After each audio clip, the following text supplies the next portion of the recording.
குட்டி சேனல் இன்னைக்கு நம்ம சந்தியா குட்டி சேனல் மூலிமா ராகி மாவை வச்சு ஒரு சூப்பரான ஹெல்த்தியான ராகி எள்ளு உருண்டை தான் செய்ய போகிறோம். அதுக்கு பார்த்தீங்கன்னா நம்ம ரொட்டி செய்ய வேண்டிய அவசியமே இல்லைங்க.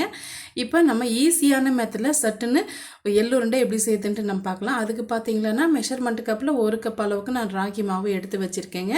இது வீட்டில் அரைச்ச ராகி மாவு தான்.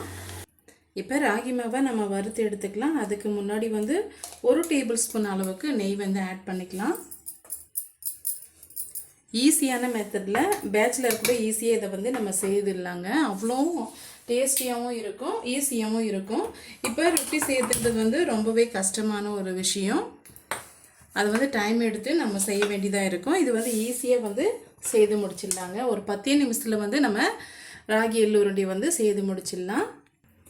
இப்போ நெய் சேர்த்துன நெய் நல்லாவே மெல்ட் ஆகிட்டு வந்துடுச்சு. இப்போ ராகி மாவை அப்படியே நம்ம சேர்த்து விட்டுக்கலாங்க. சேர்த்து விட்டுட்டு ஒரு 5 நிமிஷம் பக்கமாக நல்லா ட்ரையாக நம்ம அந்த பச்சை வாடை போகிற வரைக்கும் இதை நம்ம வறுத்து எடுத்துக்கலாங்க.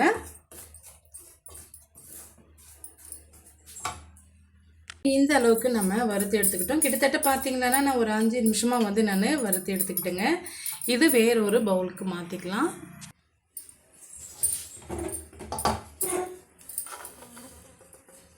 ரொம்பவே ஈஸிங்க. இப்போ செய்ய தெரியாதவங்களும் கூட இதில் ஈஸியாக நம்ம செய்திடலாம். இப்போ எந்த கப்பால் நீங்கள் மெஷர் பண்ணி எடுத்துக்கிட்டீங்களோ அதே கப்பால் 3/4 கப் அளவுக்கு நான் பொடிச்ச வெல்லம் எடுத்து வச்சுருக்கேன். இப்போ வச்சுக்கலாங்க. 3/4 கப் அளவுக்கு நான் பொடிச்ச வெல்லம் வச்சுருக்கேன். சேர்த்து விட்டுக்கலாம். ஒரு 1/4 கப் அளவுக்கு நம்ம தண்ணி சேர்த்து விட்டுக்கலாங்க. தண்ணி சேர்த்து இது நல்லா கரைச்சி எடுத்துக்கலாங்க. இந்த வெல்லம் முழுமையாக நல்லா கரைஞ்சி வரணும். அதுக்குள்ளார இப்போ இதே கப்பால் 3/4 கப் அளவுக்கு நான் வேர்க்கடலை எடுத்து நல்லா வறுத்துட்டு எடுத்து வச்சுருக்கேன். பாருங்கள், இது போல் எடுத்து வச்சுருக்கேன். இது நம்ம ஒன்று பாதியமாக நம்ம அரைச்சி எடுத்துகிட்டு வந்துடலாங்க. இந்த அளவுக்கு கரைஞ்சி வந்தாச்சு. இப்போ ஒரு பிஞ்ச் அளவுக்கு மட்டும் நம்ம உப்பு சேர்த்துக்கலாம். ஏன்னா நம்ம ரொட்டி செய்யும் போது உப்பு சேர்த்து தாங்க பண்ணுவோம். அப்போ அது ஸ்வீட் நல்லா இருக்கும். அதனால் நம்ம சேர்த்து விட்டுக்கிட்டோம். சேர்த்து விட்டுக்கிட்டு ஒரு முறை நல்லா கலந்து கொடுத்துக்கலாம். கலந்து கொடுத்துக்கிட்டு இப்போ நம்ம ஆல்ரெடி வறுத்து வச்சுருக்க கேழ்வரகு மாவு அப்படியே நம்ம சேர்த்து விட்டுடலாங்க. நீங்கள் அப்படியேவும் அந்த பவுல்லையும் நீங்கள் சேர்த்து பிசைஞ்சு எடுத்துக்கலாம். இது போல் உங்களுக்கு ரொம்பவே ஈஸியான மெத்தடில் நம்ம பார்த்துட்ருக்கோம்.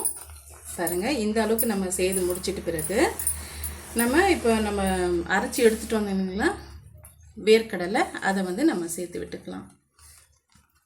சேர்த்துட்டு அதையும் நல்லா கலந்து விட்டுக்கலாங்க. வேர்க்கடலை உங்களுக்கு அதிகமாக பிடிக்குன்னு நினச்சிங்கன்னா அதுக்கு தகுந்தாற் போல் நீங்கள் ஆட் பண்ணிக்கோங்க. 3/4 கப்புன்றது கரெக்டான மெஷர்மெண்ட்டாக இருக்கும்.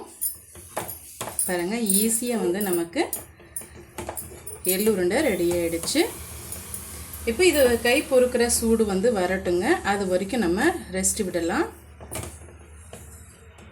பாருங்கள், இந்த அளவுக்கு நம்ம செய்து முடிச்சுக்கிட்டுங்க. இது அப்படியே இருக்கட்டும். கை பொறுக்கிற சூடு வந்தாச்சு. இப்போ உங்களுக்கு எந்த அளவுக்கு உருண்டைகளாக வேணுமோ அந்த அளவுக்கு நீங்கள் உருண்டைகளாக செய்து எடுத்துக்கோங்க. டக்குன்னு ஒரு 10 நிமிஷத்தில் செய்து முடிச்சிடலாங்க. பாருங்கள், இதே போல் எல்லா உருண்டைகளையும் நம்ம செய்து முடிச்சுட்டு பார்க்கலாம். உருண்டை செய்யறதுக்குமே ரொம்ப ஈஸியாக நமக்கு வரும். எல்லா உருண்டைகளும் நம்ம செய்து எடுத்துக்கிட்டுங்க. ரொம்பவே ஈஸியான மெத்தடில் பேச்சுலர் கூட செய்கிற மாதிரி நம்ம சொல்லியிருக்கோம்.